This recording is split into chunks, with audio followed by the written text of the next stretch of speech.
Gloria Hayes scrubbed Sterling's floors, asking only for quiet dignity.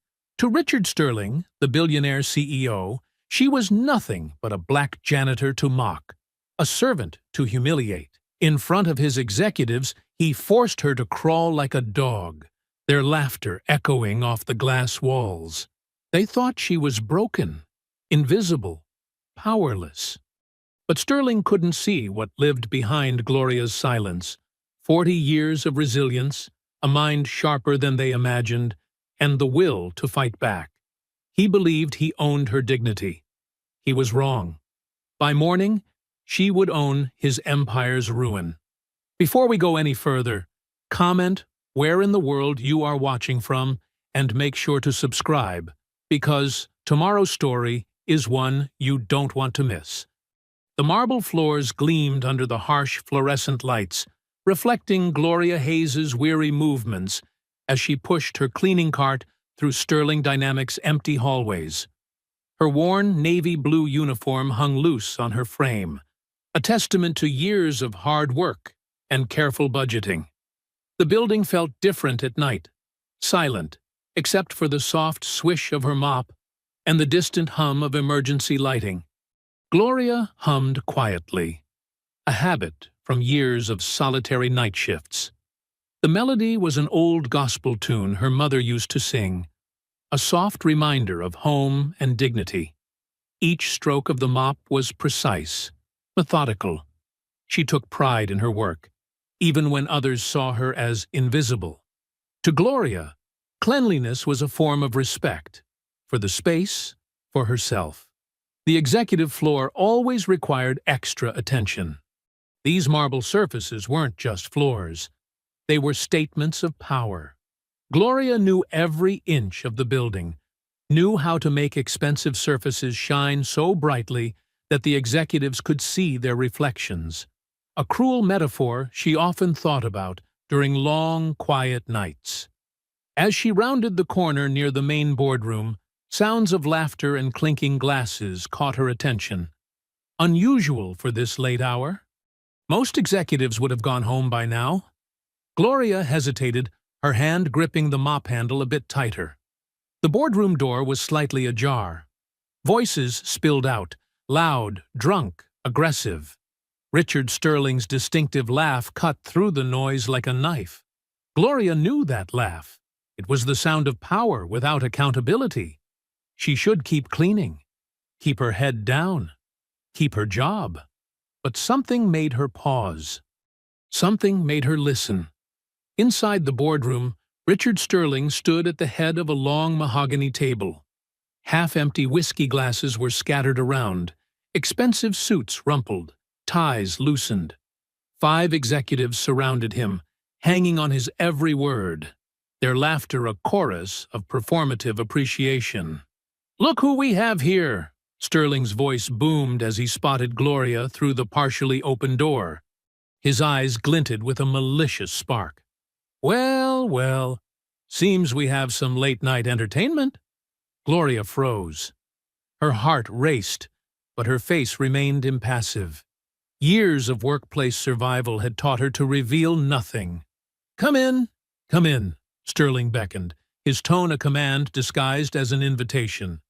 The executives turned, their drunk eyes sizing her up like she was some curiosity. Gloria knew that look. It was the look of men who saw her as less than human. "Seems our little cleaning lady wants to join the party," Sterling continued, his voice dripping with condescension. The other men laughed, a synchronized, practiced sound of corporate mockery. Gloria stepped forward, her grip on the mop handle tightening. She knew what was coming. She could feel it in the air, thick with alcohol and cruelty. "On your knees," Sterling suddenly commanded. "Show us how you clean these floors properly." Silence descended. The executives pulled out their phones, eager to document what was about to happen. Gloria could see the red recording lights blinking, capturing every moment of potential humiliation. Her mind raced. She thought of her daughter, of her mortgage, of the stack of bills waiting at home, of how easily she could be replaced. Slowly, mechanically, Gloria lowered herself to the marble floor.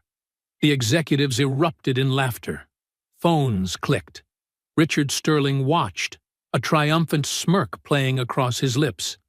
Gloria crawled, each movement a battle between survival and something deeper. A rage that burned slow and steady in her core. The marble was cold against her hands. The men's laughter echoed off the expensive walls. When she reached the other side of the room, Sterling's laughter was loudest of all. "Good girl," he said, as if speaking to a dog. More photos, more videos, more laughter.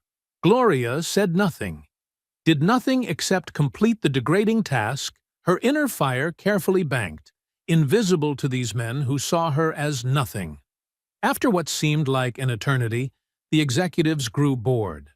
They filed out, still laughing, still recording, still drunk on their own sense of power. Gloria remained on the floor long after they left. When silence finally returned, she sat on the stairs of the empty lobby. Tears mixed with a rage so profound it seemed to burn from the inside out.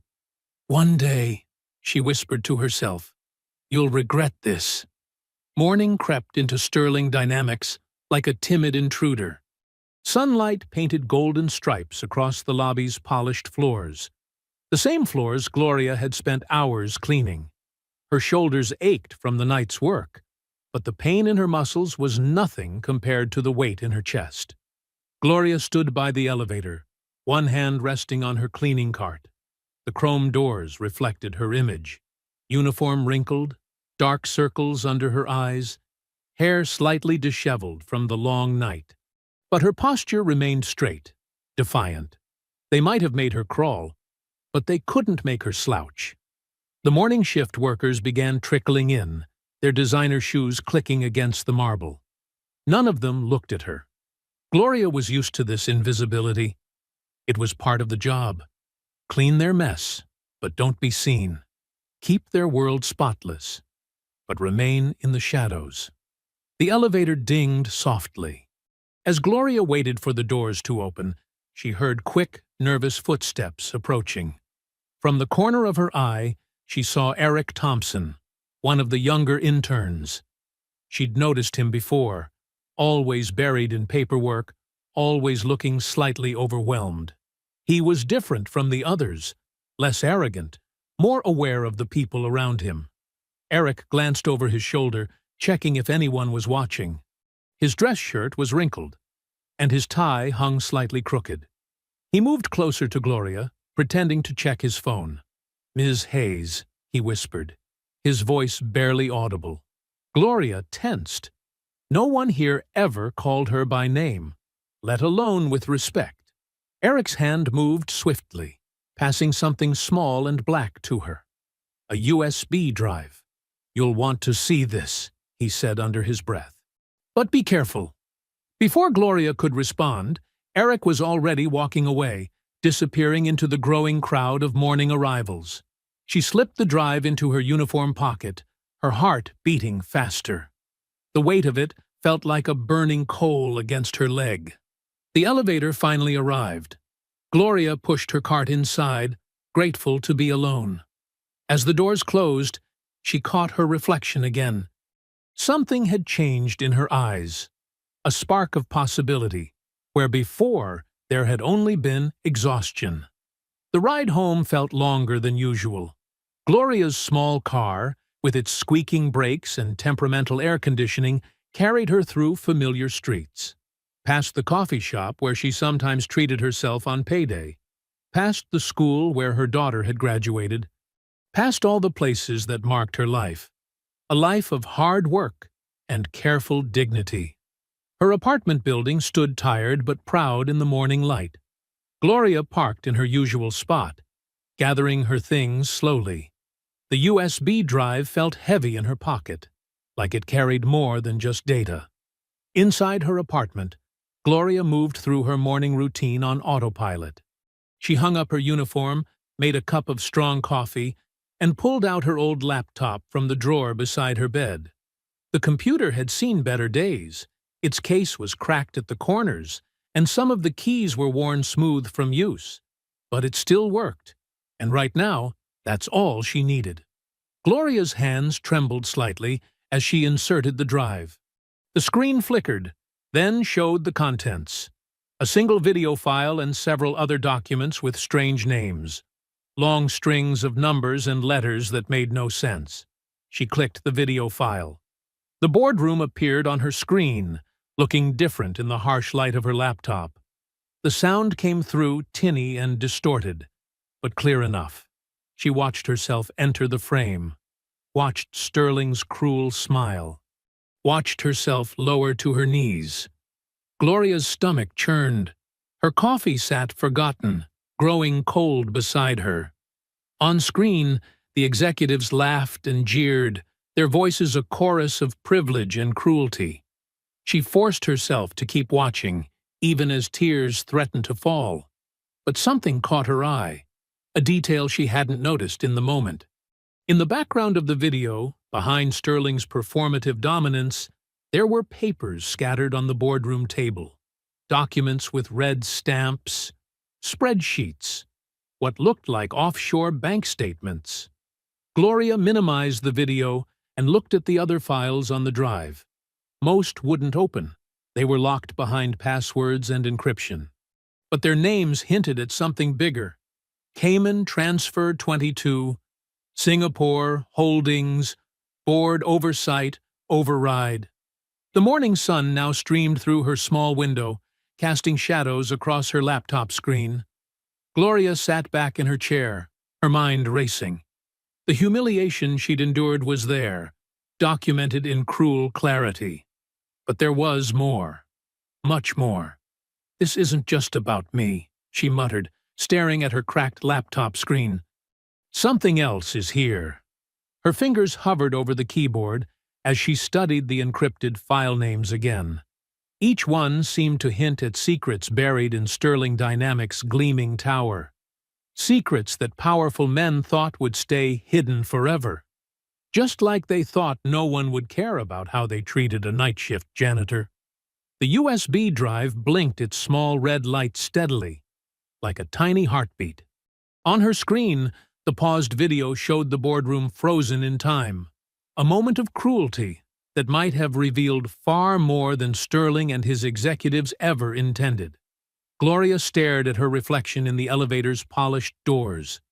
She had put on her best blouse, the dark blue one she saved for special occasions, and even applied a touch of lipstick. The formal complaint form felt heavy in her hands, each box checked with careful precision, each detail documented with painful clarity. The HR department occupied the 32nd floor, all glass walls and modern furniture. Gloria's footsteps echoed on the hardwood as she approached the reception desk, where a young woman with perfectly styled hair barely glanced up from her computer. "I need to speak with Karen Whitmore," Gloria said, keeping her voice steady. "Do you have an appointment?" "No, but this is important." Gloria held up the complaint form. "It's about a serious incident." The receptionist sighed, picked up her phone, and spoke in hushed tones. After a moment, she pointed to a row of chairs. "Ms. Whitmore will see you shortly." Gloria sat, her back straight, hands folded in her lap. Through the glass walls, she could see people hurrying past, carrying coffee cups and tablets, living in a different world than the one she cleaned every night. 20 minutes crawled by before Karen Whitmore emerged from her office. "Mrs. Hayes," Karen said, her voice cool and professional. "Please come in." Karen's office was immaculate, all clean lines and minimalist decoration. A large window offered a view of the city below, where people looked like ants scurrying between towers of glass and steel. Karen settled behind her desk, gesturing for Gloria to take a seat across from her. "What seems to be the problem?" Karen asked, though her tone suggested she already knew. Gloria's hands trembled slightly as she placed the complaint form on the desk. "2 nights ago, Mr. Sterling and several executives," she paused, steadying her voice. "They forced me to crawl on my hands and knees while they laughed and recorded it. It was humiliating and discriminatory. Karen's face remained perfectly composed as she picked up the form, her French manicured nails tapping against the paper. "That's quite an accusation, Mrs. Hayes. Do you have any evidence to support this claim?" Gloria thought of the USB drive hidden at home. There were multiple witnesses. They recorded it on their phones. "I see." Karen's smile was thin, practiced.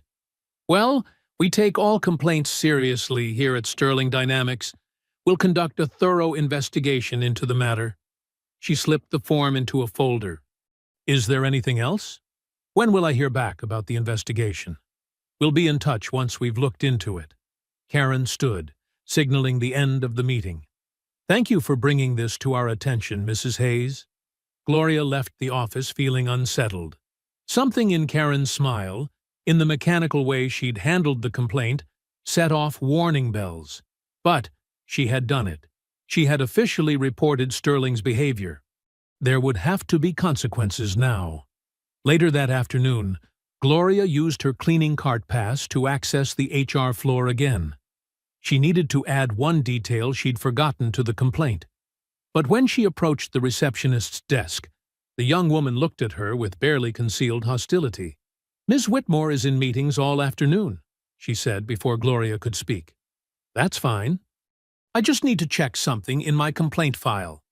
The receptionist's fingers flew across her keyboard. "I'm not showing any complaint filed under your name today." Gloria's stomach dropped. "That's impossible. I was here this morning. Ms. Whitmore has the form." "I'm sorry, but there's nothing in the system." The click of heels on hardwood made Gloria turn. Karen Whitmore stood there, her face a mask of professional concern. "Mrs. Hayes, could I speak with you privately?" They walked to a small conference room. Karen closed the door and turned to face Gloria, all pretense of warmth gone from her expression. "Let me be very clear," Karen said, her voice low and precise. "Sterling Dynamics values its employees who understand their role in the company. Your complaint has been noted, but pursuing this further would be unwise. You deleted my complaint. What I did was protect you from yourself." Karen stepped closer. "You have a job here, Mrs. Hayes, a steady paycheck, benefits. Do you really want to jeopardize all that over one misunderstanding?" "Misunderstanding?" Gloria's voice shook with anger. "He made me crawl like an animal." "Drop it," Karen said sharply. "If you want to keep your job, drop it now. This is your only warning." Before Gloria could respond, Karen's phone buzzed. She checked it and smiled. "Oh, and due to recent budget adjustments, your hours are being reduced, effective immediately. You'll find your new schedule in your employee portal." Gloria stood frozen as Karen walked out, her heels clicking a sharp rhythm on the floor. The message was clear. She had been marked as trouble. The evening sun was setting as Gloria left the building, casting long shadows between the skyscrapers. She checked her phone and saw the notification. Her hours had been cut in half. 20 years of faithful service, of showing up every night, of cleaning up other people's messes without complaint. And this was what it got her. The betrayal felt physical, like a weight pressing on her chest. They had taken her dignity, her complaint, and now half her income. She was cornered, and they knew it. They expected her to break, to give up, to crawl back into her place. A chill wind whipped between the buildings as Gloria stood on the sidewalk, watching the last rays of sunlight reflect off the windows above. Inside that gleaming tower, they thought they had won. They thought they had silenced her. The digital clock on Gloria's nightstand blinked 2:17 a.m., its red glow casting shadows in her small bedroom. Sleep refused to come. Every time she closed her eyes, she saw Karen Whitmore's smug face, heard the executive's laughter echoing in her head. The USB drive sat on her desk, next to her old laptop, like a challenge. "Fine," she muttered. throwing off her covers. "Let's see what else you're hiding." The laptop hummed to life, its fan whirring loudly in the quiet apartment. Gloria plugged in the USB drive, this time looking past the video file that had made her stomach churn. There were other folders, dozens of them, with names that looked like random strings of numbers and letters. Her fingers hovered over the keyboard.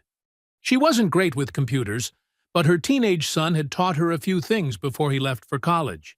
She clicked through the folders, squinting at file names that made no sense. "Come on," she whispered, opening file after file.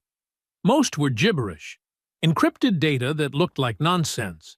But then she found something readable. A spreadsheet.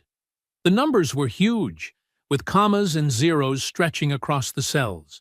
Dates, account numbers, and names of foreign banks filled the columns. Gloria leaned closer to the screen. One transfer caught her eye. $50 million to something called Cayman Holdings Limited. Another showed regular payments to numbered accounts in Switzerland. She might not understand all the financial terms, but she knew what guilt looked like. These weren't normal business transactions. They were hiding something. A memory surfaced. Breakroom gossip from years ago. Whispers about an accountant who'd tried to expose Sterling's dirty dealings. What was his name? Marcus Green. They'd destroyed him, turned him into a cautionary tale about loyalty. Gloria grabbed her phone and opened her browser. It took nearly an hour of searching, but she found him. Marcus Green had been Sterling Dynamics' senior accountant for 15 years before being fired for false allegations. The company had sued him into oblivion, his reputation shattered. The sun was rising when Gloria finally found his address, a rundown apartment complex on the other side of town. She showered quickly, pulled on jeans and a sweater, and headed out before she could talk herself out of it. The morning was gray and drizzly, matching the mood of Marcus's neighborhood. The apartment building looked like it hadn't seen maintenance in decades.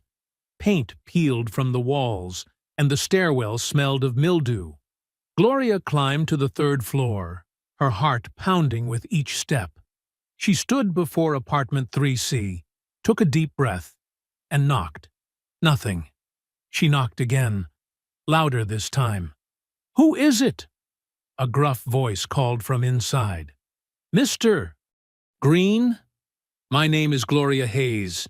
I work at Sterling Dynamics. I need to talk to you about Richard Sterling." Silence. Then the sound of multiple locks being undone. The door opened a crack, held by a security chain. A man's face appeared, probably in his 50s, with graying hair and tired eyes that held a sharp intelligence. "You're either brave or stupid," he said. "Which is it?" Gloria held up the USB drive. "I found something. Financial records.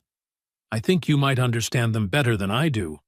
Marcus studied her for a long moment, then closed the door. Gloria heard the chain sliding, and the door reopened fully. "Come in, but make it quick." The apartment was small and cluttered, but not messy. Books lined every wall, and a desk held 3 computer monitors showing scrolling data. Empty coffee cups littered every surface. "Sit," Marcus said, pointing to a worn armchair. He took the USB drive from her and plugged it into one of his computers. Gloria watched his face as he examined the files. His expression shifted from skepticism to intense focus, his fingers flying across the keyboard as he opened file after file. "Where did you get this?" he asked, not looking away from the screen. "An intern gave it to me. After Sterling." She swallowed hard. "After he humiliated me in front of his executives." Marcus finally turned to face her. "They recorded it, didn't they? Sterling always needs an audience for his cruelty." Gloria nodded. "These files," Marcus gestured to the screen, "they're exactly what I found 5 years ago. Offshore accounts, money laundering, bribes to regulators. Sterling's built his empire on fraud and corruption. I tried to expose it." He laughed bitterly. "Look where that got me." "But with this evidence—" "Evidence." Marcus stood suddenly, pacing the small room. You think evidence matters? Sterling owns judges, politicians, newspapers. He buried me with lawsuits, branded me a liar, turned my own family against me. He stopped, fixing Gloria with an intense stare. You're stepping into something that will eat you alive. They already took my dignity, Gloria said quietly. Cut my hours, threatened my job. What else can they take? Everything. Marcus's voice was heavy with experience. They'll destroy your reputation, your career, your relationships.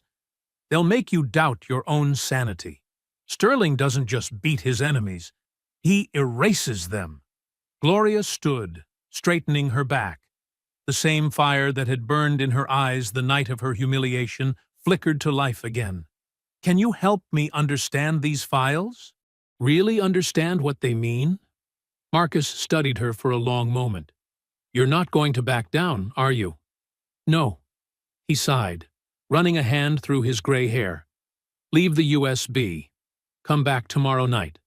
I'll show you what we're dealing with. He walked to the door, then turned back.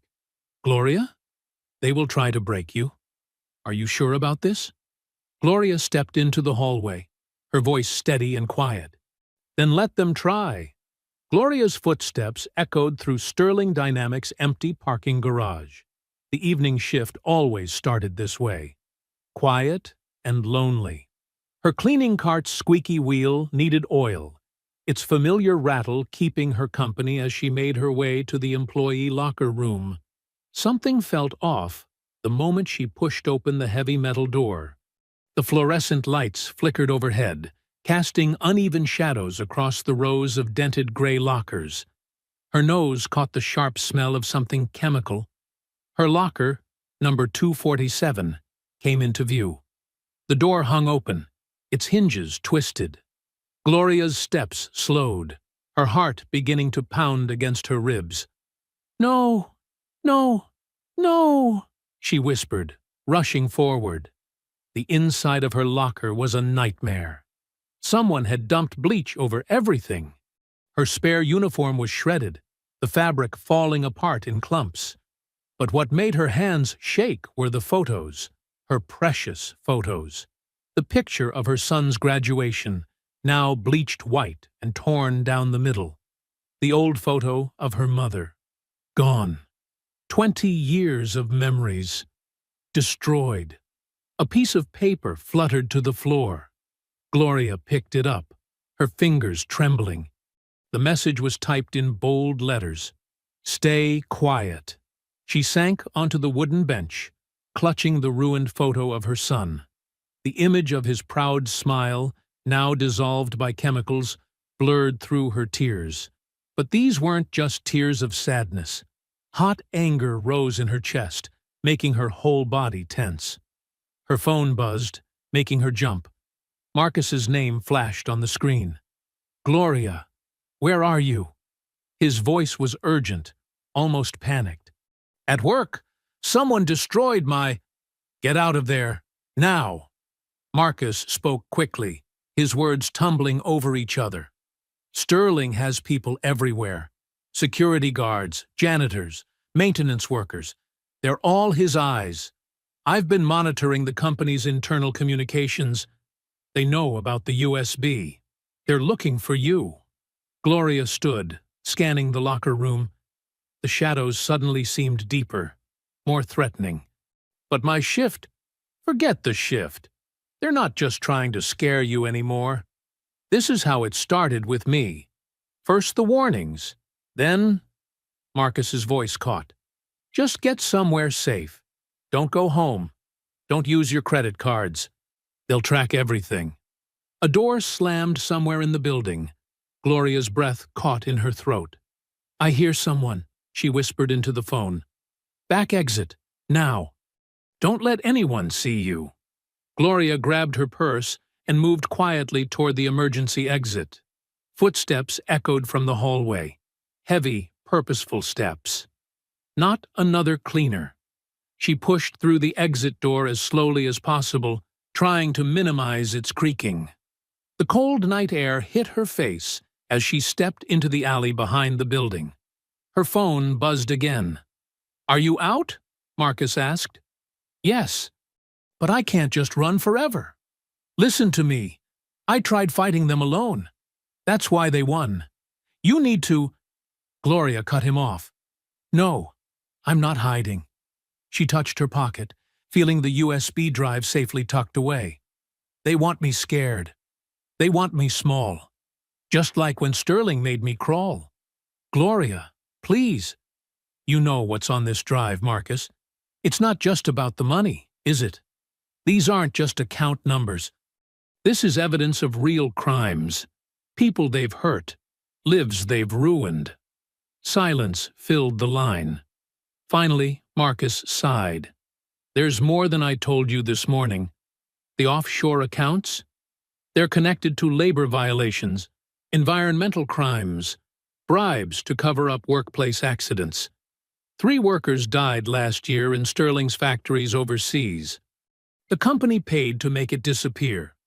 Gloria started walking, her steps getting faster as anger fueled her movements. "Then we use it all. Every piece of evidence, every dirty secret. We don't just expose Sterling.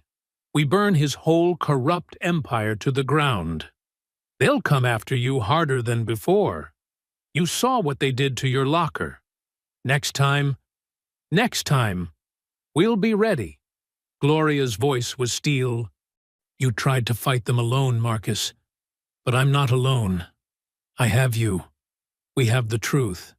And soon, we'll have more allies." The wind picked up, sending trash skittering across the sidewalk. Gloria pulled her coat tighter, the USB drive pressing against her side like a weapon. "What's your plan?" Marcus asked. "First, we organize everything on the drive. Every document, every transaction, every crime. Then we find others. People Sterling has hurt. Workers he's abused. Build a case so strong they can't bury it. And if they threaten you again?" Gloria thought of her destroyed photos, of her son's smile dissolved by bleach. But instead of fear, she felt her resolve harden. Let them threaten. Each threat is just more proof of who they really are. More evidence for when we take them down. She turned down a dark street, streetlights casting long shadows. The night was cold, but Gloria barely felt it. The fire inside her burned too hot. This isn't about survival anymore, Marcus. This is war. She gripped the USB drive through her pocket. And in war, you don't just defend, you fight back. Where are you going now? Somewhere they won't look. Tomorrow, we start building our case. Tonight, I plan our next move. The sound of distant traffic filled the silence between them. Finally, Marcus spoke again. His voice different now, less afraid, more determined. "I'll start decrypting the rest of the files. There's more evidence we haven't found yet. Be careful, Gloria." "You too," she said, ending the call. The fluorescent lights of Mike's all-night diner buzzed overhead, casting a harsh glow on the cracked vinyl booths. Gloria sat in the furthest corner, nursing a lukewarm coffee while watching the door. The place was nearly empty at this hour, just a sleepy waitress and an old man reading his newspaper at the counter. Marcus arrived first, his weathered laptop bag clutched tightly against his chest. He slid into the booth across from Gloria, his eyes darting around the diner. "Anyone follow you?" he asked, voice low. Gloria shook her head. "I took 3 different buses to get here, walked the last few blocks." The bell above the door chimed. Eric Thompson stepped in, looking even more nervous than usual in his rumpled dress shirt. He spotted them and hurried over, nearly tripping on his own feet. "Sorry I'm late," he whispered, sliding in next to Marcus. "Had to make sure no one from the office saw me leave." Gloria studied the young intern's face. "You sure you want to be part of this? There's no going back once you're in." Eric's hands fidgeted with a paper napkin. "What they did to you? What they're still doing? I can't just watch anymore." Marcus opened his laptop, positioning it so the screen faced away from the rest of the diner. Show me what you found in the shredding room. Eric pulled out his phone, hands shaking slightly as he pulled up photos. They've been destroying documents all week. Mr. Sterling himself came down to supervise on Tuesday. I've never seen him on the lower floors before. Gloria leaned forward, examining the photos of shredded papers. Some fragments were still readable. Dates, dollar amounts, company names. Marcus typed rapidly, his fingers flying over the keyboard. These match the patterns in the offshore accounts. Look here. He turned the screen slightly. Gloria squinted at the complex web of transactions displayed on the screen. Explain it to me in simple terms. Sterling Dynamics isn't just one company, Marcus said, pointing to different nodes in the diagram. They've created dozens of fake businesses, empty shells that only exist on paper. Money flows between them, getting cleaned along the way. Laundering, Gloria said. Marcus nodded. But it's more than that. These shell companies hide everything. Workplace violations, environmental crimes, bribes to officials. When someone starts asking questions about one company, they shut it down and move everything to another. Eric's face had gone pale. That's why they needed the shredder. Physical evidence. Which means they're scared, Gloria said, feeling a surge of hope. They wouldn't be destroying evidence if they weren't worried. The waitress approached their table. They fell silent as she refilled their coffee cups, waiting until she was well out of earshot before continuing. Marcus pulled up another screen. I've identified their weakest points. Small leaks at first. Just enough to get attention without showing our full hand. What about the video? Eric asked. The one of that night? Gloria's hands tightened around her coffee cup. Not yet. That's our nuclear option. We start with the money. Marcus turned his laptop toward her. I've set up an anonymous account. We can upload documents through a series of proxies. Make it impossible to trace back to us. Which files first? Gloria asked. Eric pointed to one of the folders on the screen. These transactions. They're recent, and they connect directly to Sterling's personal accounts. He's been siphoning money from worker pension funds. Perfect, Marcus said grimly. People's retirement savings. That'll get attention. They worked for the next hour, carefully selecting which documents to leak. Gloria watched as Marcus explained each step of the technical process, making sure she understood how to do it herself if needed. Finally, everything was ready. The first batch of files, just enough to hint at the larger scandal, sat ready to upload. Once we do this, Marcus warned, there's no taking it back. Sterling will know someone has the files. He already knows, Gloria said, thinking of her destroyed locker. But he doesn't know how much we have. Eric's phone buzzed. He checked it and jumped up. I have to get back. They'll notice if I'm gone too long. Be careful, Gloria said. Act normal. Don't let anyone see you're nervous. Eric nodded and hurried out, the bell chiming again as he left. Marcus turned the laptop toward Gloria. You should do it. It's your fight. You should take the first shot. Gloria stared at the upload button, her finger hovering over the touchpad. In her mind, she saw Sterling's sneering face as he ordered her to crawl. She heard the executive's laughter, felt the shame and rage burning in her chest. Her hand trembled slightly as she moved the cursor into position. One click, and they would be at war. No turning back. For everyone they've hurt, she whispered, and pressed upload. The progress bar moved slowly across the screen. 10%, 25, 50. Gloria held her breath, watching the numbers climb. It's done, Marcus said quietly as the upload completed. Gloria let out a long breath, feeling lighter somehow. After days of being hunted, of feeling powerless, she had finally struck back. How long until someone notices? She asked. These files will hit several financial watchdog sites simultaneously. By morning, people will be asking questions. Marcus began packing up his laptop. Sterling's PR team will try to spin it, but they won't be able to hide everything. Gloria took one last sip of her cold coffee, leaving a few dollars on the table for the waitress. Then we'd better get ready. This is just the beginning. Marcus's cramped studio apartment smelled of instant coffee and stale pizza. 3 laptops hummed on his cluttered dining table, their screens casting a blue glow across the room. Gloria sat between Marcus and Eric, refreshing social media feeds as their leaked documents spread like wildfire across the internet. "Look at this one," Eric said, pointing to his screen. "Sterling scandal is trending." He scrolled through a thread of angry tweets. People are connecting the dots between the pension fund transfers and Sterling's new yacht. Marcus leaned back in his chair, rubbing his tired eyes. The financial blogs are having a field day. They're breaking down the shell companies one by one. Gloria's phone buzzed. Another notification. She clicked on a new video that was gaining traction.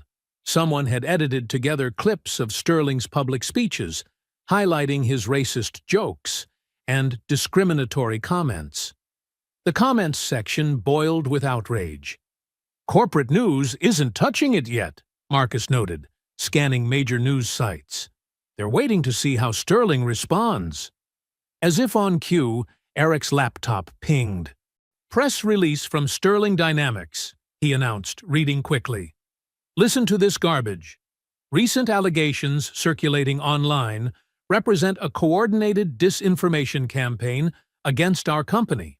These doctored documents and out-of-context quotes are clearly the work of disgruntled former employees seeking to damage our reputation. Sterling Dynamics maintains the highest standards of financial transparency and workplace equality." Gloria snorted. "Highest standards of equality? Tell that to my bruised knees." "They're scared," Marcus said, studying Sterling's statement. "Look how fast they responded. Usually, they ignore accusations until they have to address them." A new wave of notifications flooded their screens. Sterling himself was giving an emergency interview on Business News. They watched as he smiled smoothly at the camera, looking relaxed in an expensive suit. "These attacks are sadly common in today's digital age," Sterling said, his voice dripping with fake sincerity. "Anyone can create fake documents and spread lies online. We've dealt with similar situations before.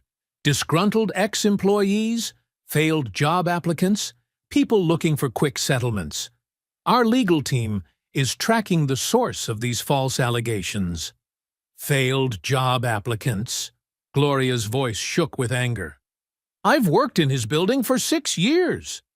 Eric's phone chimed with a text. His face went pale. "Security teams are sweeping the office floors. They're checking everyone's computers." "They won't find anything," Marcus assured him. "We covered our tracks." Gloria's own phone lit up with messages from concerned neighbors. Her heart stopped when she opened the first one, a photo of her car parked outside her apartment. The windows were smashed in, glass scattered across the pavement. Another message showed her front door, where someone had painted in bold red letters, "Stop now!" "They found me," she whispered, showing the others. Marcus cursed under his breath. "We knew they would retaliate. Are you safe at home? You can stay here." "No," Gloria cut him off, standing up. "I need to see it myself. I need my neighbors to see I'm not hiding." "I'll drive you," Eric offered, grabbing his keys. The ride to Gloria's apartment was tense and silent. When they pulled up, a small crowd of neighbors had gathered around her vandalized car. They scattered as Gloria approached, hurrying into their homes or turning away. Only Mrs. Rodriguez, her elderly next-door neighbor, stayed. "Gloria, mi hija," the old woman said softly. "What have you gotten into? These are dangerous people."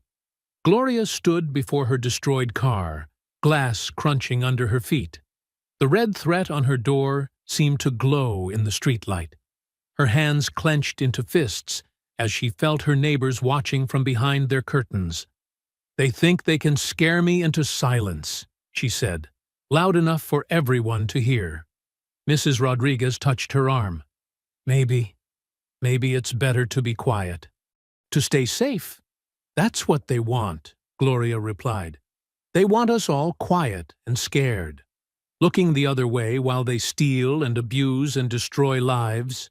She turned to face the windows where her neighbors hid. "They smashed my car because they're afraid.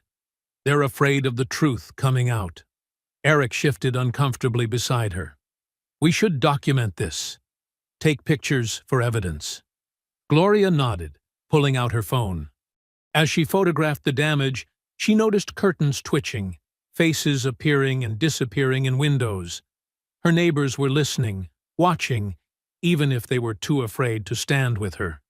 "Mrs. Rodriguez," she said gently to the worried woman, "remember last year when your grandson got sick and you couldn't afford the medicine because Sterling cut the health benefits? Remember how many others in this building suffered? That's why I'm fighting." The old woman's eyes filled with tears. "See, I remember. My Carlos, he was so sick. They want us divided," Gloria continued, her voice carrying in the quiet street. "They want us afraid of each other. Because if we stand together—" She paused, looking at the threatening message on her door. "If we stand together, they can't stop us from exposing the truth." A few doors creaked open. A couple of neighbors stepped out onto their porches, not coming close, not speaking up, but no longer hiding. It was a small thing, but Gloria felt the shift in the air. Eric touched her shoulder. "We should get this cleaned up. I'll help." Gloria took one last photo of her car, then straightened her back. "Yes," she said. "We clean up. We document. We keep fighting." She met the eyes of those watching. "And we remember who did this." The next morning, Marcus picked Gloria up in his beat-up Honda. The car sputtered and shook as they drove through downtown, past the gleaming Sterling Dynamics tower that cast long shadows over the street. "This journalist," Gloria said, clutching her USB drive. "You trust her?" Marcus nodded, navigating through traffic. "Vanessa Cruz. She's made a career out of exposing corporate criminals. 3 years ago, she brought down Pacific Industries for worker abuse. Last year, she uncovered embezzlement at National Bank." He glanced at Gloria. "She's the real deal." They pulled into the parking lot of a small coffee shop on the edge of town. The place looked worn but clean, with mismatched furniture and local art on the walls. A woman sat alone in the corner booth, typing intensely on a laptop. "That's her," Marcus said quietly. Vanessa Cruz looked up as they approached. She was dressed simply in jeans and a blazer, her dark hair pulled back in a practical ponytail. Sharp eyes studied them from behind stylish glasses. "Marcus," she said warmly, standing to shake his hand. "And you must be Gloria." Her handshake was firm, respectful. "Please, sit. I ordered coffee for everyone." Gloria slid into the booth, noting how Vanessa had chosen a spot with a clear view of both exits. A waitress brought over 3 steaming mugs. "Marcus filled me in on the basics," Vanessa said, closing her laptop. "But I want to hear everything from you, Gloria. Start from the beginning." Gloria took a deep breath. She described that night in the boardroom, her voice steady even as the memory made her stomach clench. Vanessa's expression remained professional, but her knuckles whitened around her coffee mug. "You have video of this?" Vanessa asked. Gloria pulled out the USB drive. "Not just the video. Financial records, offshore accounts, evidence of bribery." She placed it carefully on the table. "Sterling's whole corrupt empire is on here." Vanessa plugged the drive into her laptop, her eyes widening as she scanned through the files. "This is extraordinary. The racist abuse alone would be damaging, but these financial records—" She looked up at Gloria. "Do you understand what you've uncovered?" These transactions through shell companies in the Cayman Islands, this is massive tax fraud. The pension fund diversions, the kickbacks to city officials. Can you publish it? Gloria asked. All of it? With proper verification, absolutely. Vanessa was already taking notes. We'll need to work fast. Once Sterling knows we're moving on this, he'll try to block publication. She turned to Marcus. Can you help me trace these transactions? We need ironclad proof of the money trail. Marcus nodded. I've already mapped out most of it. I can show you how they buried the evidence. Good. Vanessa's fingers flew across her keyboard. I'll need statements from other employees who've witnessed Sterling's behavior. Eric, the intern who gave you the drive, would he go on record? I'll ask him, Gloria said. There might be others too, now that they see someone standing up. Perfect. Vanessa outlined her plan. I'll spend the next few days verifying everything. Then we'll publish a comprehensive exposé, front page, Sunday edition, the video, the financial crimes, the systematic abuse. We'll release it all at once, too much for Sterling to fight. Hope bloomed in Gloria's chest. Fragile, but real. How long? Give me 1 week to build an airtight case. Sterling will try to discredit you, claim the evidence is fake. We need to be thorough. Vanessa's eyes gleamed with determination. When this hits, it will destroy him. They spent the next hour going through details. Vanessa recorded Gloria's statement, asked precise questions about dates and times, and took photos of the vandalism to her car and home. One more thing, Vanessa said, as they prepared to leave. Sterling will probably offer you money to stay quiet. A lot of money. Gloria straightened her shoulders. I don't want his money. I want justice. Vanessa smiled. That's exactly what I needed to hear. She stood, gathering her materials. Keep your head down this week. Act normal at work. Don't give them any reason to suspect what's coming. Outside, the afternoon sun had broken through the clouds. Marcus offered to drive Gloria home, but she wanted to walk, needed time to process everything. Be careful, he called after her. We're close now. Don't take any chances. Gloria walked slowly through her neighborhood, past corner stores and small apartments. Children played basketball in a cramped court. Old men played dominoes on card tables set up on the sidewalk. This was her world, so different from Sterling's towering offices and marble floors. She thought about her neighbors, scared but watching from their windows last night. About Mrs. Rodriguez's grandson, sick because Sterling cut their health benefits. About Eric, young and frightened but brave enough to do the right thing.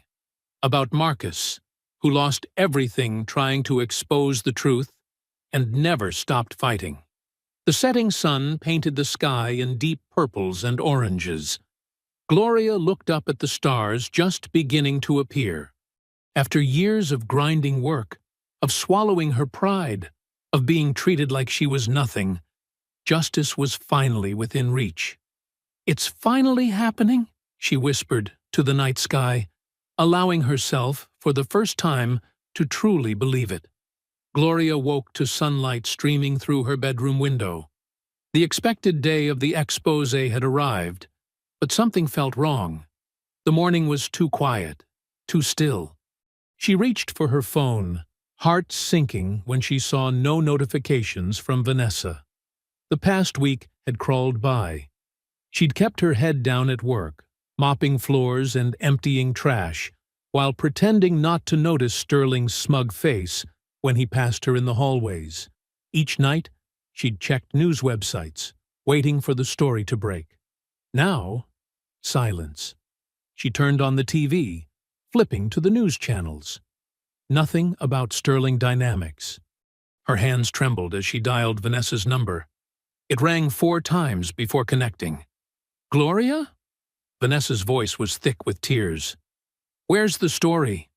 Gloria's throat tightened. It was supposed to run today. A choked sob came through the phone. "I'm so sorry. God, I'm so sorry." Vanessa took a shuddering breath. Sterling's lawyers descended on the paper yesterday. They threatened lawsuits that would bankrupt us. The editor, he killed the story. Gloria sat heavily on her bed. But the evidence? They don't care about the truth. Bitterness crept into Vanessa's voice. The owners only care about protecting their money. They won't risk it, not against Sterling's legal team. "We can try another paper," Gloria said desperately. "Or put it online." A loud crash from her living room cut her off. Heavy footsteps thundered through her small apartment. "Someone's here," Gloria whispered into the phone. "They're—" "Get out!" Vanessa shouted. "Gloria, run!" Gloria dropped the phone and grabbed her purse. Voices approached her bedroom, men speaking in low, professional tones. Sterling's security team. She could hear them ransacking her apartment, overturning furniture, searching. The bedroom door handle started to turn. Gloria dove for her window. Thank God she lived on the first floor. She forced it open as the door burst inward.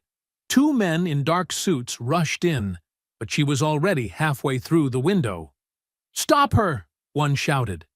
Gloria tumbled onto the grass, scraping her knees. She scrambled up and ran, her worn sneakers pounding against concrete. Behind her, she heard car doors slamming, engines starting. She cut through her neighbor's yard, vaulting a low fence. Mrs. Rodriguez stood frozen on her porch, watching with wide eyes as Gloria sprinted past. "They're taking everything!" Gloria called out. "Don't let them in your house!" A black SUV screeched around the corner ahead of her. Gloria darted down an alley between buildings, knocking over trash cans behind her. Her lungs burned. She could hear footsteps pursuing her, getting closer. The alley opened onto a busy street. Gloria merged into the morning crowd, trying to slow her breathing. She glanced back. The men in suits were scanning the sidewalk, speaking into radio earpieces. She ducked into a coffee shop, hurrying through to the back exit.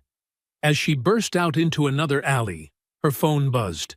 A text from Marcus. "They hit my place too. Everything's gone. Get somewhere safe."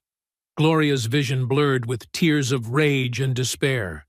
Her laptop with the files, her phone with the evidence, even her personal photos and documents, all of it was being stolen while she ran like a criminal. Sirens wailed in the distance. She had no illusions about who the police would believe. Sterling's wealthy security team or an unstable janitor making false accusations. She kept moving, staying in back alleys, avoiding main streets. Her feet carried her automatically toward the poorest part of town, where cameras were broken and cops rarely patrolled. Here, graffiti-covered walls and forgotten people lived in the shadows. Finally, when her legs could carry her no further, Gloria crouched behind a rusty dumpster.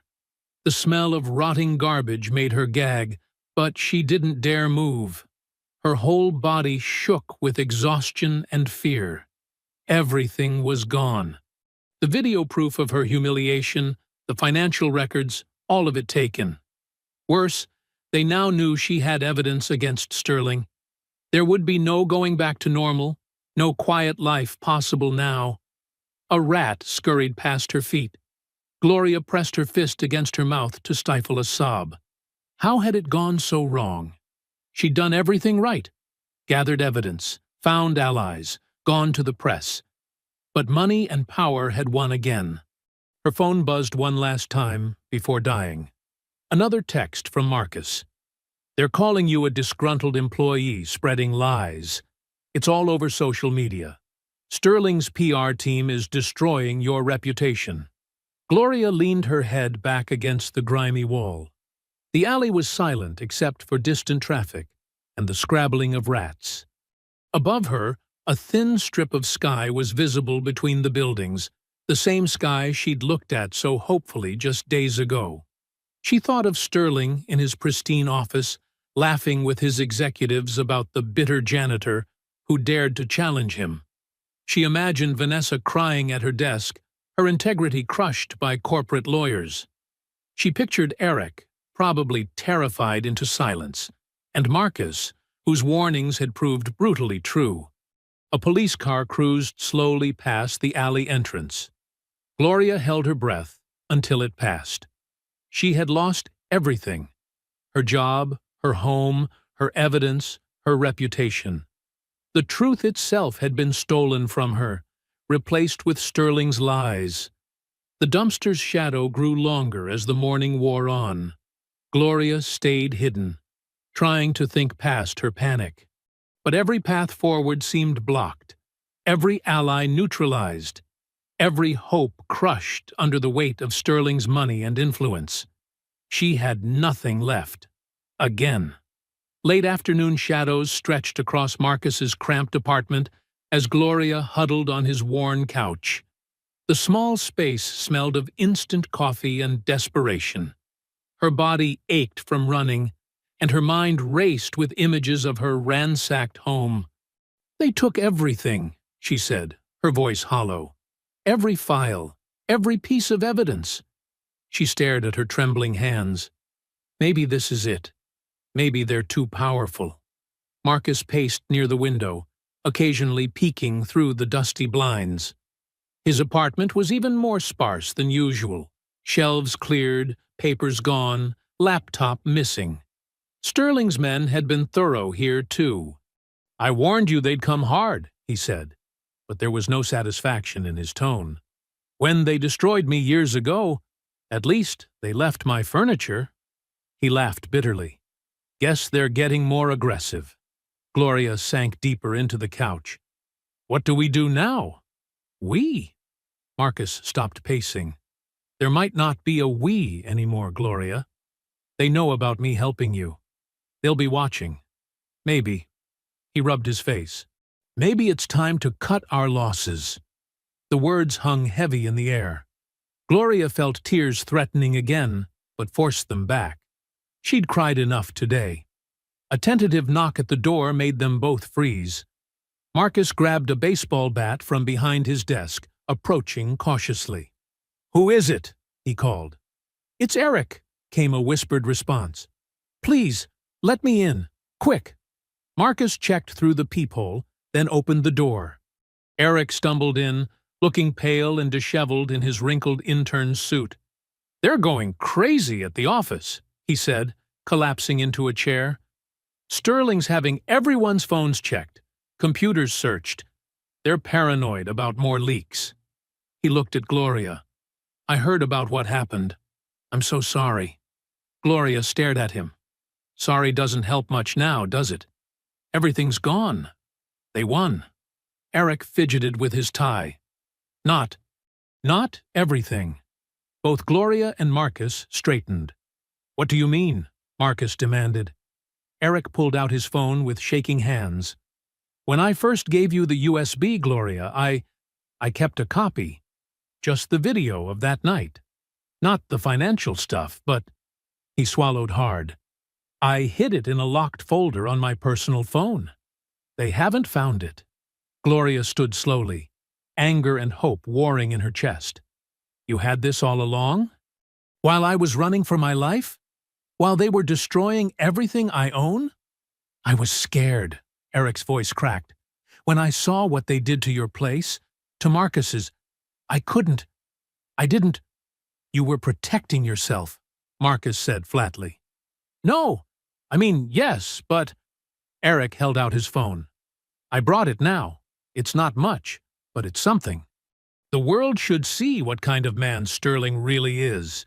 Gloria snatched the phone, fury making her movements sharp. The video was there, hidden behind several layers of security. She watched a few seconds. Sterling's cruel voice, the executive's laughter, her own humiliation. Her hands shook so hard she nearly dropped the phone. "I could have used this hours ago," she said through clenched teeth, "before they destroyed my reputation. Before they painted me as crazy." "I know." Eric hung his head. I'm sorry. I was a coward. Marcus took the phone, examining it. Maybe this timing isn't so bad. Gloria turned to him. What do you mean? Think about it. They've thrown everything at you. Raids, threats, PR attacks. They think they've won. Their guard might be down. He handed the phone back. And this video, it's different from the financial evidence. That stuff is complicated, easy to deny. But this is pure evil, caught on camera. No corporate lawyer can spin a CEO forcing a black woman to crawl while rich white men laugh. Eric nodded eagerly. He's right. The financial stuff was important. But this is the story people will understand instantly. This is what will make them angry. Gloria paced the small room, mind racing. But how? The press won't touch it. Social media will bury it. So we go bigger, Marcus said. Multiple platforms at once. We make it impossible to ignore. No press, no middlemen, just you telling your story with undeniable proof. They'll come after me again, Gloria said quietly. They will, Marcus agreed, but this time you'll have millions of witnesses. They can't raid the entire internet. Gloria sat back down, holding Eric's phone like it was made of glass. The weight of the decision pressed on her. She was so tired of fighting, of being afraid. Part of her wanted to walk away, to disappear into anonymity, and try to rebuild some quiet life far from here. But then she thought of Sterling's face as he ordered her to crawl, the sound of the executive's laughter, the sight of her ransacked home, the feeling of running like a criminal when she'd done nothing wrong. She thought of other workers at Sterling Dynamics, the cleaning staff, the maintenance crews, the low-level employees. How many of them had suffered in silence? How many more would suffer if she gave up now? If I do this, she said slowly, there's no going back. Marcus nodded. No, but maybe that's good. Maybe it's time to stop trying to go back and start pushing forward instead. Eric leaned forward. I'll help. For real this time. Whatever you need. Gloria stared at the phone, at the frozen image of her darkest moment. She had lost her job, her home, her reputation. But she still had her dignity. She still had her voice. She looked up at Marcus and Eric, her unlikely allies in this fight. If no one will speak for me, she whispered, steel entering her voice, I'll speak for myself. Gloria sat at Marcus's kitchen table, her finger hovering over the post button. The caption she'd written was simple, but powerful. This is what Sterling Dynamics does to its black workers. Her heart pounded so hard she could barely breathe. You're sure about this? Marcus asked, standing behind her chair. Once it's out there, I'm sure. Gloria pressed the button before she could change her mind. The video began uploading to multiple social media platforms simultaneously. Eric, who had been monitoring Sterling Dynamics' internal communications on his work phone, looked up. Nothing from the office yet. They don't know. The first few minutes were agonizing. Gloria refreshed the pages constantly, watching the view counter tick up slowly. 10 views, 50, 100. Give it time, Marcus said, pouring more coffee. His hands shook slightly as he set the cup in front of her. Social media's weird. Sometimes things take a few hours to... Look, Eric interrupted, pointing at his screen. The numbers were jumping faster now. 500 views. 1,000. The first comments started rolling in. Oh my God, this is disgusting. Is this for real? Who is this CEO?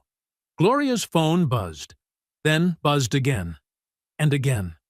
Messages started pouring in from strangers. Her social media notifications exploded. 10,000 views, Eric reported, his voice tight with excitement. 20,000. It's spreading. Marcus turned on the TV, flipping through news channels. Nothing yet, but Gloria knew it was just a matter of time.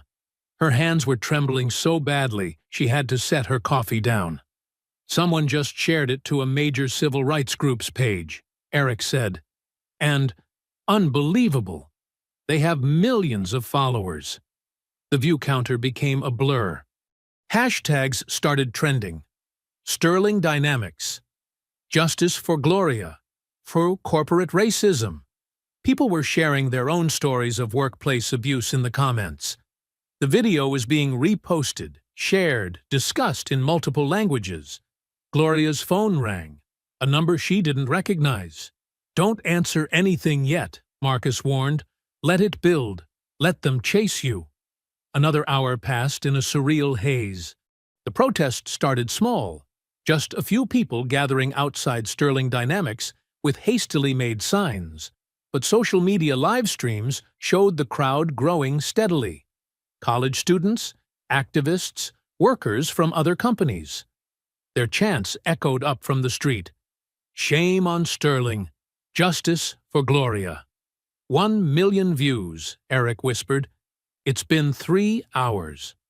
Local news vans appeared outside the Sterling building. Reporters were going live, showing the growing crowd. Gloria watched, feeling disconnected from reality, as they played clips from her video, carefully edited but still devastating. Her phone wouldn't stop ringing now. News outlets, radio stations, morning shows, even some of the same papers that had refused to run Vanessa's story were desperately trying to reach her. "Sterling's PR team just sent an emergency alert," Eric reported, checking his work messages. "They're calling it a misunderstanding and taken out of context." He scoffed. "Nobody's buying it."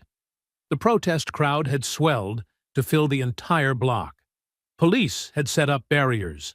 Signs waved in the air. "Black Lives Matter at work too," and "Sterling must go," and "I stand with Gloria." "Your old co-workers are walking out," Eric said, scrolling through updates. "The cleaning staff, maintenance crew, cafeteria workers, they're all joining the protest. Even some of the office workers are leaving their desks." Gloria stood and walked to Marcus's window.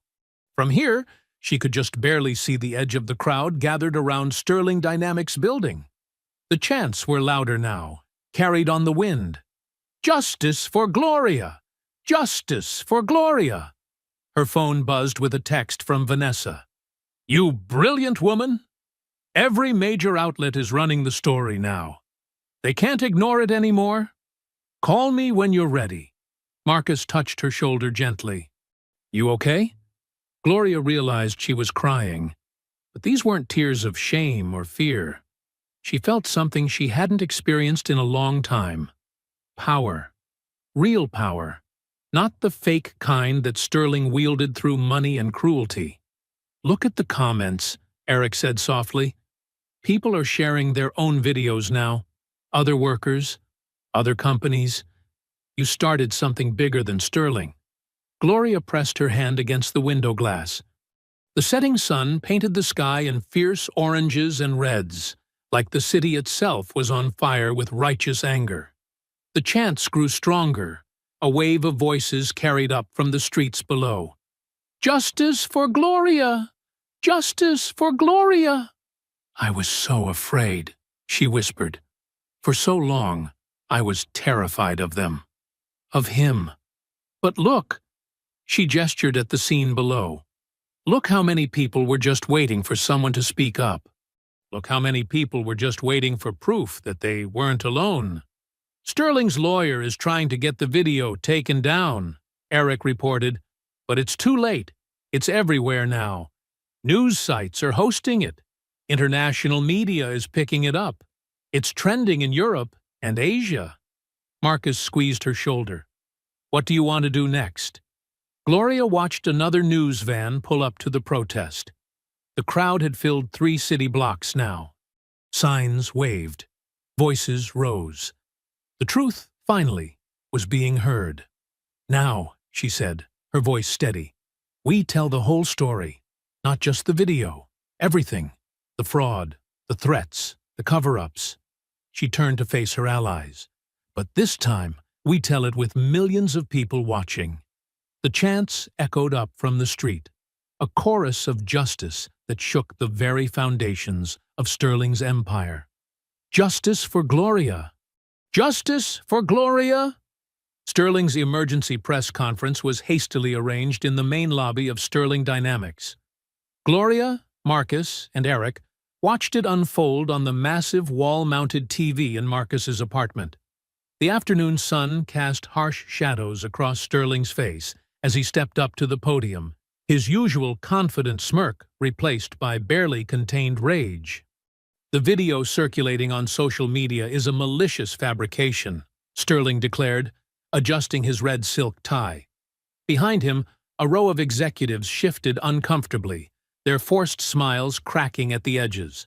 "It has been doctored by disgruntled former employees seeking to damage our company's reputation." Gloria leaned forward, studying the faces of the men who had laughed at her humiliation. They looked different now, scared, sweating under the bright camera lights. "Look at Johnson," Marcus whispered, pointing to a balding executive. "He's about to pass out." Sterling continued his prepared statement, but his hands trembled slightly as he gripped the podium. Sterling Dynamics has always maintained the highest standards of workplace conduct. We categorically deny any allegations of misconduct or discrimination. A reporter's voice cut through the tension. "Mr. Sterling, multiple employees have now come forward corroborating the events in the video. How do you respond?" Sterling's face twitched. "Those statements are lies, coordinated by—" Another reporter interrupted. "Sir, forensic video analysts have confirmed the footage is authentic. Would you care to comment?" The camera caught Sterling's moment of panic before he could mask it. Behind him, one of the executives discreetly stepped backward, trying to edge out of frame. "Stocks dropping," Eric reported, checking his phone. "Down 15% since the press conference started. Major shareholders are calling emergency meetings." On screen, Sterling was losing his composure. When a journalist asked about the company's history of discrimination complaints, he snapped, "That's absolutely ridiculous. This is nothing but a witch hunt by the liberal media and—" "Mr. Sterling," a voice rang out, "can you explain why your company's internal complaint system has no record of Gloria Hayes's HR report?" The question hit like a thunderbolt. Karen Whitmore, the HR head, visibly flinched. Sterling's face reddened as he jabbed a finger toward the reporters. "This press conference is over. Security, clear the lobby." But the journalists kept shouting questions. "What about the deleted complaint? Is it true you're facing a federal investigation? Why were employees ordered to shred documents last week?" Gloria watched Sterling storm off the podium, shoving past his own executives. The camera followed him as he grabbed one board member's arm, hissing something that made the man recoil. "Institutional investors are pulling out," Eric announced, scrolling through updates. 3 hedge funds just dumped their Sterling holdings. The stock's in freefall. On TV, the press conference had devolved into chaos. Some executives were trying to answer questions. Others were fleeing through side doors. Security guards struggled to control the crowd of reporters. "Breaking news," the anchor cut in. "The SEC has announced a formal investigation into Sterling Dynamics following allegations of financial misconduct. Sources say federal agents have already—" Sterling reappeared on screen, charging back to the podium. His face was purple with rage. "This company is my creation. I built it.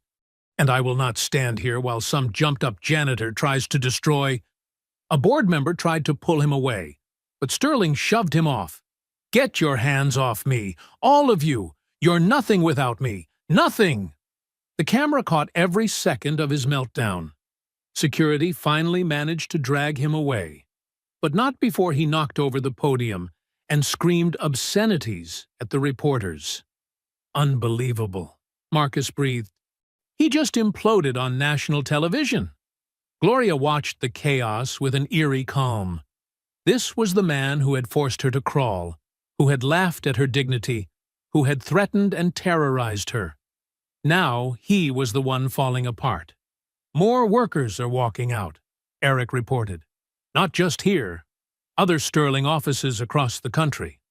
London branch just announced a solidarity strike. Tokyo office is demanding his resignation." The TV showed live shots of the protest outside, which had swelled to fill 5 city blocks. Union leaders were giving speeches. Civil rights activists led chants. Workers from other companies had joined in solidarity. Sterling's face appeared again, this time through the tinted window of his private elevator. The camera caught his expression of pure hatred as he stared down at the protesters. For a moment, his eyes seemed to look directly into the lens, directly at Gloria through the screen. "You're slipping, Richard," she whispered, savoring each word. The mighty CEO who had tormented her was crumbling before her eyes. Marcus's phone buzzed. 3 board members just resigned," he announced. "They're distancing themselves before the SEC investigation hits." On screen, Sterling's luxury car peeled out of the underground garage, pursued by news vans and protesters. The anchor's voice cut through. "Sterling Dynamics stock has been temporarily halted after falling 40%. Trading will resume." Gloria stood and walked to the window. The sun was setting behind the skyscrapers, painting the sky in deep purples and golds. The chants from the protest echoed up from the streets below, a relentless wave of justice that was finally breaking over Sterling's empire. "What happens now?" Eric asked quietly. Gloria pressed her hand against the cool glass, watching Sterling's car disappear into the distance, pursued by a trail of flashing lights. "Now," she said, "we show them everything else we have. All of it. The fraud. The threats. The real dirt." She turned to face her allies, her eyes gleaming with cold satisfaction. "He thought he could bury the truth, but I'm done being buried." Dawn broke over the city as Gloria, Marcus, and Eric huddled in a cramped utility room deep within Sterling Dynamics. The annual shareholder meeting would begin in 2 hours, and they had worked through the night preparing their final assault. "Security's tighter than ever," Eric whispered, peeking through the door crack. "Sterling's got private guards at every entrance." Marcus sat cross-legged on the floor, his laptop casting a blue glow on his tired face. "Almost done patching into their network. This badge you grabbed, Eric, it's got admin access. Sterling's people got sloppy in the chaos." Gloria paced the small space, her footsteps silent from years of janitorial work. She'd walked these halls thousands of times, invisible to the executives who passed her. Today, they would see her. "Shareholders are arriving early," Eric reported, checking his phone. "Sterling's promising some big announcement to restore confidence in the company." "More like his last desperate play," Marcus muttered, typing furiously. "His legal team's been shredding documents all week. Too late, though. We've got everything." Gloria paused by the room's tiny window, watching luxury cars pull into the parking garage below. "How many people will be in there?" "Major shareholders, board members, press." Eric counted on his fingers. "At least 300. Plus the online stream going out to investors worldwide." Marcus's laptop chirped. "I'm in. Full access to their presentation system." He looked up at Gloria. "You sure about this?" "Once we start, there's no going back." Gloria touched the flash drive hanging from her neck, the one containing every damning piece of evidence they'd gathered. "I've been invisible in this building for 10 years, she said quietly. "Today, they see everything." The next 2 hours passed in tense preparation. They could hear the building coming alive above them, shoes clicking on marble, voices echoing through ventilation ducts, the distant ding of elevators. At 9:45 a.m., Eric's phone buzzed. "They're starting. Sterling just entered the main conference room." Marcus's fingers flew across his keyboard, pulling up multiple video feeds. The main screen showed Sterling approaching the podium, his trademark arrogance somewhat dented but still visible. Behind him, the massive presentation screen displayed the Sterling Dynamics logo. "Look at him," Gloria whispered. "Still thinking he can talk his way out of this?" Sterling tapped the microphone, his voice filling their small room through Marcus's laptop speakers. "Distinguished shareholders, members of the board, members of the press, thank you for coming today. Systems check complete," Marcus reported. "We can take over their feeds whenever you're ready." On screen, Sterling launched into his prepared speech. "The past week has seen our company face unprecedented attacks from disgruntled former employees and opportunistic media outlets. I'm here today to set the record straight." Gloria's hands clenched into fists as Sterling continued. The video circulating online was clearly doctored. "Our internal investigation has proven—" "Now!" Gloria commanded. Marcus pressed a key. For a moment, nothing happened. Then the massive screen behind Sterling flickered. "What the—" Sterling turned, confusion crossing his face as the corporate logo vanished. In its place appeared a crystal-clear security camera feed, the night of Gloria's humiliation. Sterling's voice filled the room. "Crawl, janitor. Show us how you clean those floors." Gasps erupted from the audience. Sterling lunged for the podium. "Technical difficulties. If someone could—" But the screen split into multiple windows. One showed emails ordering the deletion of HR complaints. Another displayed wire transfers to offshore accounts, bank statements, bribe receipts, internal memos ordering document destruction. "Turn it off!" Sterling roared at his tech team. But Marcus had locked them out completely. The evidence kept coming. Years of systematic discrimination, forged safety reports, illegal dumping records. Each revelation sparked new outcry from the shareholders. Sterling tried to maintain control. "These are obvious fabrications. Security, clear the room." But his own voice betrayed him. Audio recordings of him bribing officials, threatening employees, laughing about environmental violations. The screen showed it all, an endless cascade of corruption exposed to the light. "My God," someone in the audience said. "It's all true." Shareholders began standing up, gathering their things. Board members edged toward the exits. Sterling watched helplessly as his carefully orchestrated meeting dissolved into chaos. "This is a criminal conspiracy," he shouted. "You can't just—" "Richard Sterling." The new voice cut through the pandemonium. A man in a dark suit stepped forward, flanked by others in similar attire. He held up a badge. "FBI, we have some questions about these financial records." Sterling's face went from red to white. "This is ridiculous. I demand—" "Sir." The agent's voice was steel. "Please step away from the podium." More FBI agents emerged from the crowd. They had been waiting, watching the evidence unfold along with everyone else. One of them spoke into a radio. "Building secured. Move in." Through Marcus's video feed, Gloria watched Sterling's empire crumble in real time. The man who had forced her to crawl now stood frozen, his power evaporating as federal agents approached. "Multiple agencies involved," Eric reported, reading news alerts. "SEC, FBI, Environmental Protection. They're calling it one of the biggest corporate fraud cases in history." On screen, Sterling seemed to shrink as the agents surrounded him. His eyes darted wildly, searching for allies, but his loyal executives had vanished. Even his security team stepped aside as federal agents moved in. The last thing the video feed caught was Sterling's face as he finally understood. He had lost everything. His mask of superiority cracked, revealing the terror beneath. In their hidden room, Gloria watched in silence as justice unfolded above them. A decade of abuse and corruption exposed in minutes. The mighty brought low by the very people they had tried to keep invisible.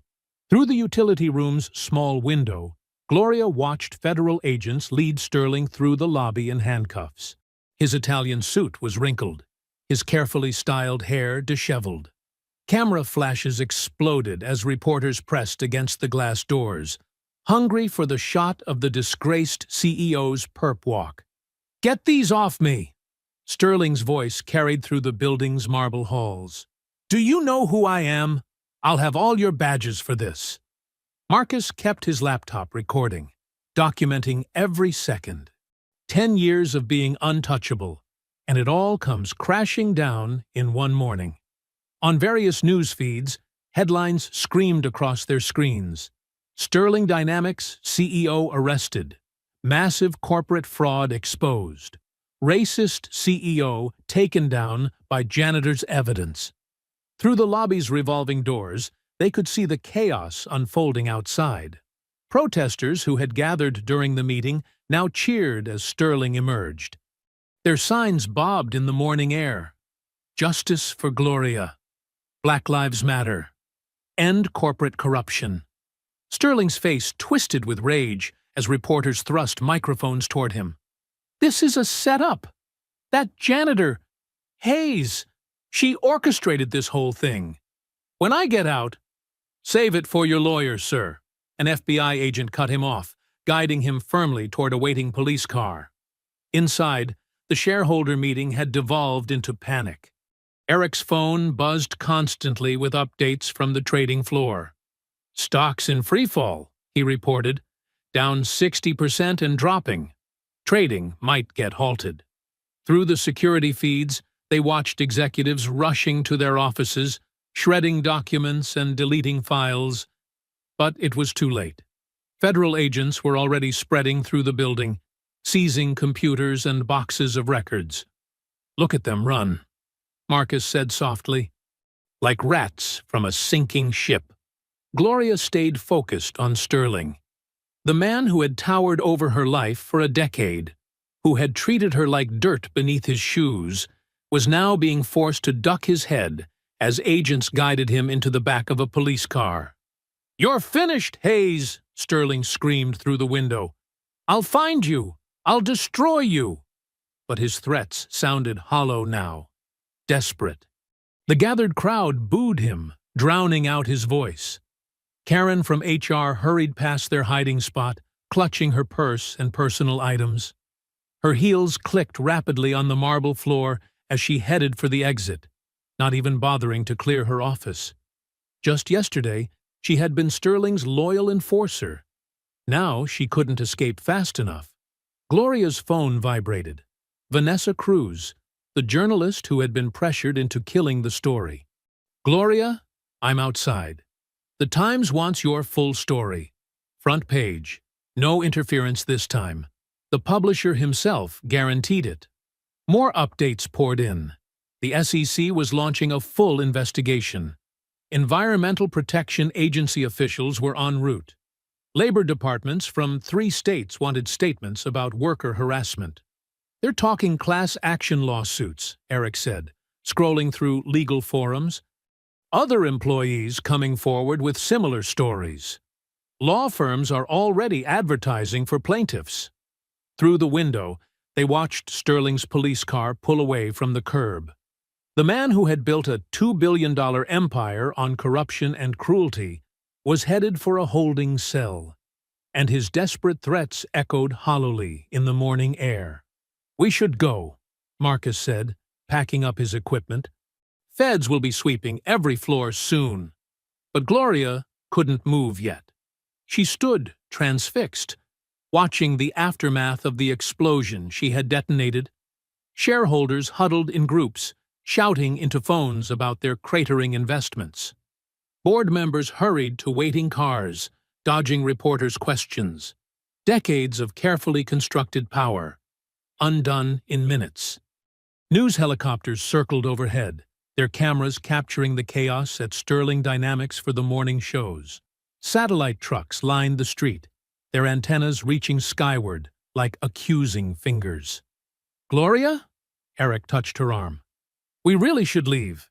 She nodded slowly, but her eyes remained on the scene outside. More employees were leaving now, carrying boxes of personal items, their faces shell-shocked. Some had ignored her suffering for years. Others had actively participated in her humiliation. Now they fled the sinking ship they had helped build. Through the utility room door, they could hear federal agents methodically working their way through the building. Search warrants were being executed, computers seized, filing cabinets emptied. "Side exit," Marcus whispered, through the loading dock. As they made their way carefully through back corridors, Gloria's phone kept buzzing with messages. Journalists wanting interviews, lawyers offering representation, former employees suddenly remembering their friendship. They emerged into the morning sun through a service entrance. The loading dock was deserted. Everyone was focused on the chaos out front. Gloria paused, looking back at the gleaming tower where she had spent so many nights cleaning other people's messes. The police car carrying Sterling was just visible, turning a distant corner. Gloria watched until it disappeared, then whispered words she had dreamed of saying for years. "Crawl now, Richard." Gloria's old Corolla crawled through the familiar streets of her neighborhood. After the chaos at Sterling Dynamics, the quiet here felt surreal. But as she turned onto her block, that quiet erupted into celebration. People lined the sidewalks, their faces beaming. Hand-painted signs bobbed in the evening air. "Our hero Gloria, standing tall. Justice wins." Mrs. Washington, who had lived on the corner for 40 years, waved a small American flag from her porch. Gloria's hands trembled on the steering wheel. After days of battle in the corporate world, she hadn't expected this homecoming, hadn't even thought about what it meant to her community. Children broke away from their parents, running alongside her car. "Miss Gloria! Miss Gloria!" They waved wildly, their smiles pure and bright. She recognized many of them from the building where she lived, kids she'd watched grow up, whose mothers she'd helped with babysitting when they worked late shifts. As she parked, people converged on her car. Marcus and Eric, who had followed in Marcus's car, hung back, letting her have this moment. Mrs. Washington made her way through the crowd first, her weathered hands gripping Gloria's in a firm shake. "Child, you did what many of us dreamed of but never dared," the older woman said, her voice thick with emotion. "You stood up to them. You showed them we won't crawl anymore." More neighbors pressed forward. Mr. Johnson from the barber shop pressed a bouquet of flowers into her hands. "On the house," he grinned. "For our neighborhood champion." Gloria felt tears welling up. These were people who had watched her leave for work every evening, who had helped watch her daughter years ago when shifts ran long. People who understood the daily dignity of honest work, no matter how humble. Little Tamika, age 8, broke through the crowd and wrapped her arms around Gloria's waist. "Mama says you're a warrior," she declared proudly. "Like in the movies." Gloria knelt down to the girl's level, careful of her flowers. "No, honey. Just someone who decided enough was enough." Reverend Matthews from the local Baptist church stepped forward, his deep voice carrying over the crowd. "Sometimes that's what makes a warrior, Gloria. Just deciding that today is the day things change." The gathering had the feel of a block party now. Someone had set up speakers, playing music. The smell of grilled hot dogs wafted from Mr. Rodriguez's yard. People shared stories of their own workplace struggles, their own moments of standing up. Marcus finally approached, holding his phone. "You should see this," he said quietly. "The Sterling Dynamics employees are organizing. They're forming a union. Your stand gave them courage." He showed her social media posts from workers she'd cleaned around for years but never spoken to. Executives' assistants, mailroom clerks, cafeteria staff, all sharing their own stories of abuse and discrimination, all citing her as their inspiration. "It's spreading to other companies too," Eric added, scrolling through more posts. "Workers sharing videos of their own boss's bad behavior, People are calling it the Gloria Hayes effect, standing up to corporate bullies.